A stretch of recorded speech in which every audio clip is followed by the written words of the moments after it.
Hi guys, good morning to all of you. आज का जो सेशन होने वाला है इसमें हम इकोनॉमिक सेक्टर से यानी बैंकिंग सेक्टर से बहुत सारे क्वेश्चन को जो है कलेक्ट किया है। तकरीबन 45 क्वेश्चन के आसपास हैं और ये 45 क्वेश्चन काफी महत्वपूर्ण क्वेश्चन हैं। इसमें जो है हमने अदर डिफरेंट टाइप के एग्जाम में आने वाले क्वेश्चन को इन्वॉल्व किया है। तो आई होप जो है ये आप सबके जो है एग्जाम में की प्रिपरेशन में बहुत सारे क्वेश्चन जो है ये सब काम आने वाले हैं। तो खटाखट आप पेन उठाइए और मैं जिन जिन क्वेश्चन को करवा रहा हूं उनको आप नोट डाउन करते जाइए, ठीक है। जो भी आपको इंपॉर्टेंट लगे आप उसको जो है कॉपी में नोट डाउन कर सकते हैं। अदरवाइज जो है इसमें तकरीबन 45 क्वेश्चन के आसपास हैं। अब ऐसा तो है नहीं कि सारे इंपॉर्टेंट हो, लेकिन बट है इसमें कुछ क्वेश्चन, ठीक है। देखिए पहला क्वेश्चन है, देश की सरकार एवं केंद्रीय बैंक द्वारा जारी नोट व सिक्के किस प्रकार की मुद्रा कहलाती हैं? जी हां, देश की सरकार एवं केंद्रीय बैंक द्वारा जारी नोट व सिक्के किस प्रकार की मुद्रा कहलाती हैं? तो फ्रेंड्स ये जो है वैध मुद्रा कहलाती हैं। इसका सही आंसर है वैध मुद्रा। चलिए अगला क्वेश्चन देखते हैं।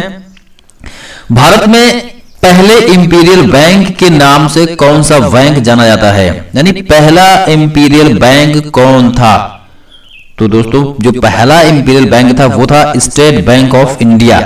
जी हां, स्टेट बैंक ऑफ इंडिया जो है भारत का पहला इंपीरियल बैंक घोषित किया गया था, ठीक है।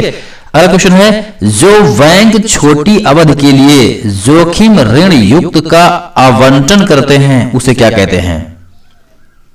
देखिए छोटी अवधि के लिए जोखिम ऋण युक्त का आवंटन करने वाले बैंक को जो है संकीर्ण बैंक कहा जाता है। जी हां, संकीर्ण बैंक, इस बात को याद रखना, ठीक है। अगला प्रश्न है, जो बैंक बचत व्यवहार खाता बंधक व्यक्तिगत ऋण डेबिट कार्ड और क्रेडिट कार्ड जैसी सेवा प्रदान करता है उसे क्या कहते हैं?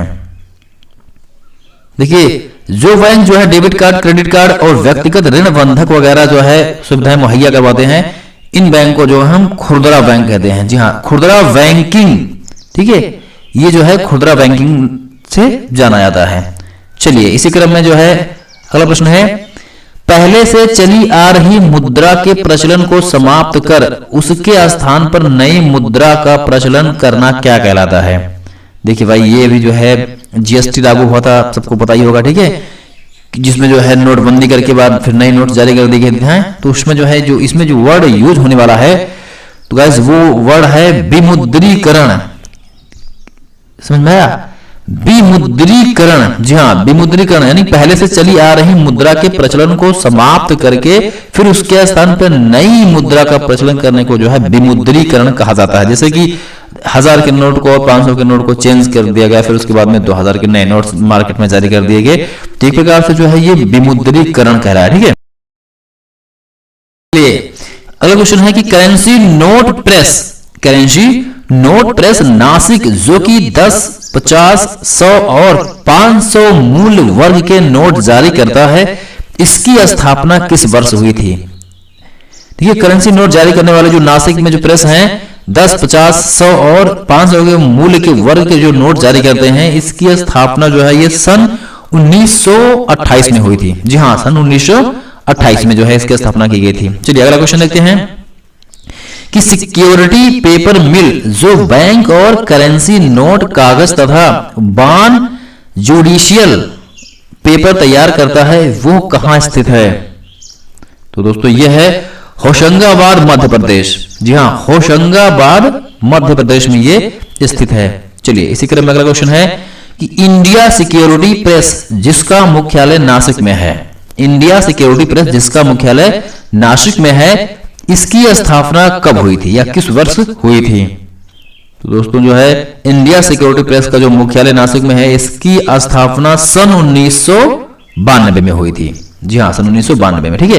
अगला क्वेश्चन है कि भारतीय रिजर्व बैंक की स्थापना किस वर्ष की गई थी? ये काफी इंपॉर्टेंट क्वेश्चन है, आरबीआई में जो है पूछा भी जाता है। तो भारतीय रिजर्व बैंक यानी कि आरबीआई की स्थापना की बात करें तो ये हुई थी 1 अप्रैल 1935 को। जी हां, 1 अप्रैल 1935 को आरबीआई की स्थापना की गई थी। चलिए अगला क्वेश्चन है कि 1 जनवरी 1949 को भारत सरकार द्वारा किस बैंक का राष्ट्रीयकरण किया गया? क्वेश्चन काफी इंपॉर्टेंट है कि 1 जनवरी 1949 को भारत सरकार द्वारा किस बैंक का राष्ट्रीयकरण किया गया? तो दोस्तों ये बैंक जो है, इस बैंक का नाम था भारतीय रिजर्व बैंक। जी हाँ, आरबीआई ही था। इस बात को याद रखना, कोई क्वेश्चन घुमा के पूछे जाते हैं कि आरबीआई को जो है 1 जनवरी 1949 को भारत सरकार द्वारा जो है राष्ट्रीयकरण इसका किया गया था। ठीक है,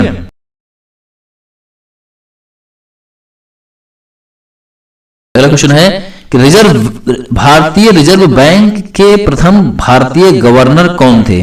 जी हाँ, काफी इंपॉर्टेंट क्वेश्चन ये भी है कि भारतीय रिजर्व बैंक के प्रथम गवर्नर या प्रथम भारतीय गवर्नर कौन थे। तो वो थे जो है सर सीडी देशमुख। जी हाँ, सर सीडी देशमुख जो है ये भारतीय रिजर्व बैंक के प्रथम भारतीय गवर्नर थे। ठीक है, अगला क्वेश्चन है कि वाणिज्यिक बैंकों द्वारा भारतीय रिजर्व बैंक से दीर्घकालीन ऋण जिस ब्याज दर पर लिया जाता है उसे क्या कहते हैं। देखिए, जो दीर्घकालीन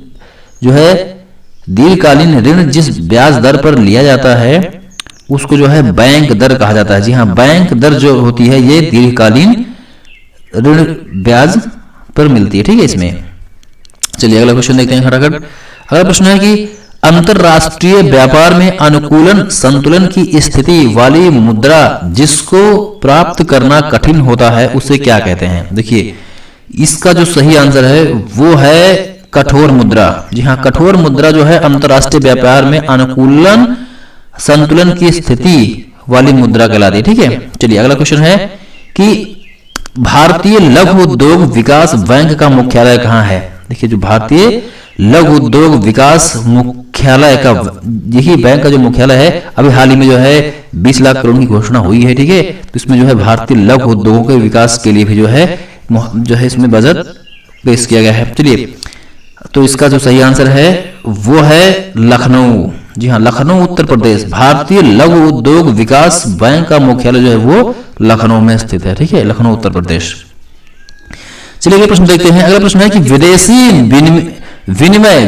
विनिमय विपक्षों का क्रय विक्रय व विनिमय दर को स्थिर रखना जिसका कार्य है या किसका कार्य है। ठीक है, विदेशी विनिमय विपक्षों का क्रय विक्रय व विनिमय दर को स्थिर रखना किसका कार्य है। तो देखिए, जो क्रय विक्रय और विनिमय दर को स्थिर रखने का कार्य ये सीधा सीधा भारतीय रिजर्व बैंक को जाता है। यानी कि आरबीआई जो है वो विदेशी विनिमय विपक्षों का क्रय विक्रय व विनिमय दर को स्थिर रखने का कार्य करती है। चलिए अगला क्वेश्चन देखते हैं फटाफट। अगला प्रश्न है कि प्रत्येक वाणिज्यिक बैंक अपनी कुल जमा राशि का एक निश्चित भाग आरबीआई के पास नगद रखने को बाध्य होता है तो उसे क्या कहते हैं। देखिए, जब प्रत्येक वाणिज्यिक बैंक अपनी कुल जमा राशि का एक निश्चित भाग आरबीआई के पास नगद रखने को जब बाध्य होता है तो उस प्रक्रिया को नगद आरक्षित अनुपात कहते हैं। नगद आरक्षित अनुपात कहते हैं। ठीक है, अगला प्रश्न है कि सीमांत अस्थायी सुविधा अर्थव्यवस्था में भारतीय रिजर्व बैंक की किस नीति का एक भाग है। तो दोस्तों इसका सही आंसर है मौद्रिक नीति। जो मौद्रिक नीति है इसमें सीमांत अस्थायी सुविधा अर्थव्यवस्था में जो है इसमें आरबीआई का एक नीति का भाग है। ठीक है, चलिए अगला प्रश्न देखते हैं फटाफट।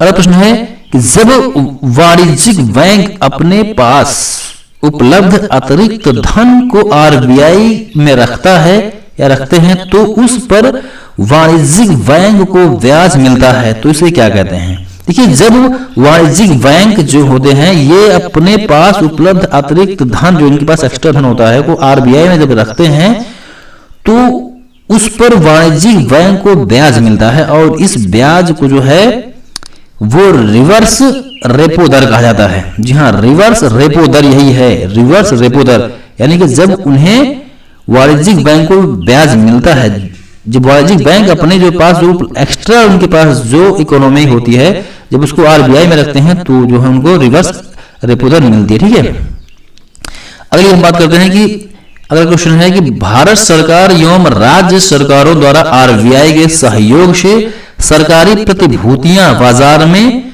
जारी की जाती हैं, इस प्रक्रिया को क्या कहते हैं। देखिए, भारत सरकार एवं राज्य सरकारों द्वारा आरबीआई के सहयोग से सरकारी प्रतिभूतियां बाजार में जो जारी की जाती हैं इसको सीधा सीधा खुले बाजार की क्रियाएं कहते हैं। जी हाँ, खुले बाजार की क्रियाएं ये कहलाती हैं। ठीक है, अगला क्वेश्चन है कि कि भारत सरकार ने सार्वजनिक क्षेत्रों में बैंकों के प्रशासन में सुधार और उन पर निगरानी रखने हेतु बैंक बोर्ड ब्यूरो का गठन कब किया? तो देखिए, भारत सरकार ने सार्वजनिक क्षेत्रों में बैंक के प्रशासन में सुधार और उन पर निगरानी रखने हेतु जो बैंक बोर्ड ब्यूरो का गठन किया वो सन 28 जनवरी 2016 में हुआ था। जी हाँ, 28 जनवरी 2016 अभी हाल ही में हुआ, ठीक है, 28 जनवरी 2016। इस बात को याद रखना, जो भी काफी इंपॉर्टेंट क्वेश्चन है। इसी क्रम में अगला क्वेश्चन है कि बैंक बोर्ड ब्यूरो का प्रथम अध्यक्ष किसे नियुक्त किया गया था? जी हाँ, बैंक बोर्ड ब्यूरो का प्रथम अध्यक्ष किसे नियुक्त किया गया था? तो इसका सही आंसर है विनोद राय। देखिए, अभी हाल ही में बताया गया कि भाई देखिए ऊपर क्वेश्चन जो 20 नंबर क्वेश्चन है इसमें जो है इसके बारे में जिक्र किया गया है। तो इसके जो है जो प्रथम अध्यक्ष थे वो थे विनोद राय। ठीक है, इसी क्रम में देखिए अगला क्वेश्चन है कि भारतीय औद्योगिक विकास बैंक, ठीक है, भारतीय औद्योगिक विकास बैंक की स्थापना किस वर्ष की गई थी? जी हाँ, इसकी बात करें तो ये जो है वर्ष 1 फरवरी 1964 में हुआ था। जी हाँ, 1 फरवरी 1964 में है भारतीय औद्योगिक विकास बैंक की स्थापना की गई थी। चलिए अगला क्वेश्चन देखते हैं। अगला प्रश्न है कि बैंक ग्राहकों की सावधि जमाओं पर दी जाने वाली ब्याज की दर को क्या कहते हैं? तो इसका सही आंसर है जो बैंक ग्राहकों की सावधि जमाओं पर ब्याज देते हैं या जो ब्याज की दर देते हैं वो जो है जमा दर कहलाती है। जी हाँ, क्या कहलाती है? जमा दर। ठीक है, ये जमा दर कहलाती है। अगला क्वेश्चन है कि भारत सरकार द्वारा 14 बड़े वाणिज्यिक बैंकों का राष्ट्रीयकरण कब किया गया? ये भी काफी बड़ा जो है निर्णय था कि भारत सरकार द्वारा 14 बड़े वाणिज्यिक बैंकों का राष्ट्रीयकरण कब किया गया था? तो ये जो है 19 जुलाई 1969 में किया गया था। जी हाँ, 19 जुलाई 1969 में जो है भारत सरकार द्वारा 14 बड़े वाणिज्यिक बैंकों का राष्ट्रीयकरण किया गया था। इसी क्रम में अगला क्वेश्चन है कि भारत सरकार द्वारा 23 अगस्त 2015 को कोलकाता में किस बैंक का उद्घाटन किया गया? तो इसका सही आंसर है बंधन बैंक। जी हाँ, बंधन बैंक का जो उद्घाटन था ये 23 अगस्त 2015 को भारत सरकार द्वारा कोलकाता में किया गया। ठीक है, अगला क्वेश्चन है कि भारतीय महिला बैंक की प्रथम निर्देशक कौन थी? जी हाँ, भारतीय महिला बैंक की प्रथम निर्देशक कौन थी? तो इसका सही आंसर है उषा अनंत। जी हाँ, उषा अनंत ये जो है भारतीय महिला बैंक की प्रथम निदेशक बनी थी। ठीक है, अगला क्वेश्चन है कि इसी क्रम में अगला क्वेश्चन है कि कंपनी अधिनियम 1956 के अधीन भारतीय औद्योगिक निवेश बैंक लिमिटेड की स्थापना कब की गई? जी हाँ, भारतीय औद्योगिक निवेश लिमिटेड इसकी स्थापना जो है ये हुई थी 17 मार्च 1997। 17 मार्च 1997 को जो है भारतीय औद्योगिक निवेश बैंक लिमिटेड की स्थापना की गई थी। ठीक है, चलिए अगला क्वेश्चन है कि भारतीय जीवन बीमा निगम जिसकी स्थापना सितंबर 1956 में की गई थी इसका मुख्यालय कहाँ पे? यानी कि भाई LIC का मुख्यालय पूछा है साफ। तो दोस्तों LIC का जो मुख्यालय है ये है मुंबई में। काफी फेमस क्वेश्चन ये भी है, मुंबई में। ठीक है, अगला क्वेश्चन है कि स्टेट बैंक ऑफ इंडिया द्वारा देश का पहला तैरता ATM 9 फरवरी 2004 को कहां लॉन्च किया गया था? देखिए, स्टेट बैंक ऑफ यानी SBI ने जो है जो अपना पहला तैरता ATM 9 फरवरी 2004 को जो है जारी किया था, ये स्थान पूछ रहा है। तो ये सही स्थान इसका जो है वो है कोच्चि, केरल में। ठीक है, कोच्चि केरल में जो है ये तैरता जो है ATM जारी किया था SBI ने। ठीक है, अगला क्वेश्चन है कि देश का पहला मोबाइल बैंक भारत के किस स्थान पर चालू किया गया था? जी हाँ, देश का पहला मोबाइल बैंक जो है ये खरगीन मध्य प्रदेश में चालू किया गया था। ठीक है, खरगीन मध्य प्रदेश याद रखना, यहाँ पर जो है पहला मोबाइल बैंक चालू हुआ था। अगला क्वेश्चन है इसी क्रम में कि वाणिज्यिक बैंकों द्वारा स्वैच्छिक सेवानिवृत्ति योजना को लागू करने वाला पहला सार्वजनिक बैंक कौन सा है? जी हाँ, वाणिज्यिक बैंकों द्वारा स्वैच्छिक सेवानिवृत्ति योजना लागू करने वाला पहला सार्वजनिक बैंक है, वो है पंजाब नेशनल बैंक। जी हाँ, पीएनबी, पंजाब नेशनल बैंक। चलिए इसी क्रम में अगला क्वेश्चन है कि भारतीय स्टेट बैंक में 5 सहयोगी बैंकों का और भारतीय महिला बैंक का विलय कब किया गया था? जी हाँ, भारतीय स्टेट बैंक में 5 सहयोगी बैंकों और भारतीय महिला बैंक का विलय जो है वो 1 अप्रैल 2017 में किया गया था। ठीक है, अगला क्वेश्चन है कि बैंक की नई शाखाएं खोलने के लिए लाइसेंस किसके द्वारा प्रदान किए जाते हैं? ये क्वेश्चन काफी इंपॉर्टेंट है। ठीक है, बैंक की नई शाखाएं खोलने के लिए लाइसेंस जो है वो कौन जारी करता है? तो इसका सही आंसर है रिजर्व बैंक ऑफ इंडिया, यानी कि रिजर्व बैंक ऑफ इंडिया जो है ये नई ब्रांच खोलने के लिए जो है लाइसेंस जारी करता है। ठीक है, अगला क्वेश्चन है कि भारत में सिक्कों की ढलाई का कार्य किसके द्वारा संपादित किया जाता है? ठीक है, भारत में सिक्कों का जो है ढलाई करने का ये जो है वित्त मंत्रालय जारी करता है। जी हाँ, वित्त मंत्रालय जो है सिक्कों को ढलाई करने का निर्देश जारी करता है। ठीक है, इसी क्रम में अगला क्वेश्चन है कि भारत में रुपए का अवमूल्यन पहली बार किस वर्ष में हुआ था? यानी कि रुपए का जो है अवमूल्यन वो हुआ था 1949 में। जी हाँ, आजादी के बाद जो है ठीक 1949 में जो है भारत में रुपयों का अवमूल्यन पहली बार देखने में आया था। ठीक है, इसी क्रम में अगला क्वेश्चन है कि चीन में सबसे पहले शाखा खोलने वाला कौन सा भारतीय बैंक है? जी हाँ, चीन में सबसे पहले शाखा खोलने वाला जो बैंक था, भारतीय बैंक जो था वो था भारतीय स्टेट बैंक। जी हाँ, भारतीय स्टेट बैंक ने जो है चीन में पहली बार जो है यानी पहली भारतीय बैंक की ब्रांच जो है वो खुली थी वहां। ठीक है, इसी क्रम में अगला क्वेश्चन है कि भारत में करेंसी नोटों का मुद्रण और आपूर्ति किसके द्वारा की जाती है?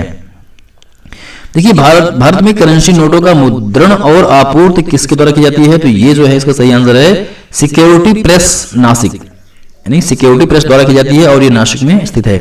यानी जो नासिक की सिक्योरिटी प्रेस है यही जो है भारत में करेंसी नोटों का मुद्रण और आपूर्ति करती है, यानी भाई जो नोट छपते हैं वो नासिक से छप के आते हैं। ठीक है, अगला क्वेश्चन है बैंक बचत जमा पर ब्याज दिया जाता है। बैंक बचत जमा पर ब्याज दिया जाता है, इस संबंध में जो कथन है वो तिमाही है। ठीक है, कहने का मतलब कि ये जो क्वेश्चन पूछ रहा है, क्वेश्चन दिया गया है कि बैंक बचत जमा ये जो है तिमाही पर, यानी जो बचत बैंक जमा पर जो ब्याज मिलती है वो तिमाही पर मिलती है। इस क्वेश्चन का सही संबंध है। ठीक है, अगला प्रश्न है कि भारतीय रिजर्व बैंक किस बैंक के माध्यम से भारत के विदेश व्यापार का वित्त पोषण करने के लिए सहायता करता है? तो दोस्तों इसका सही आंसर है एक्सिम बैंक। जी हाँ, एक्सिम बैंक। ठीक है, अगला क्वेश्चन है कि वर्ष 1919 में महात्मा गांधी ने किस बैंक का उद्घाटन किया था? जी हाँ, डेटा आपको याद होना चाहिए कि 1919 में महात्मा गांधी ने किस बैंक का उद्घाटन किया था? तो इसका सही आंसर है यूनियन बैंक ऑफ इंडिया, जो कि आज भी है। ठीक है, यूनियन बैंक ऑफ इंडिया का उद्घाटन महात्मा गांधी ने 1919 में किया था। ये काफी इंपोर्टेंट क्वेश्चन भी है। अगला क्वेश्चन है इसी क्रम में, बैंकिंग क्षेत्र में सुधारों पर सुझाव देने के लिए भारत सरकार द्वारा कौन सी समिति गठित की गई थी? तो इसका सही आंसर है नरसिंहम समिति। जी हाँ, नरसिंहम समिति जो है ये बैंक जो है सुधार, बैंकिंग क्षेत्र में सुधार के लिए और सुझाव के लिए जो है गठित की गई थी। अगला क्वेश्चन है कि वर्ष 1980 में बैंकों के राष्ट्रीयकरण के दूसरे चरण में कितने बैंकों को राष्ट्रीयकृत किया गया था?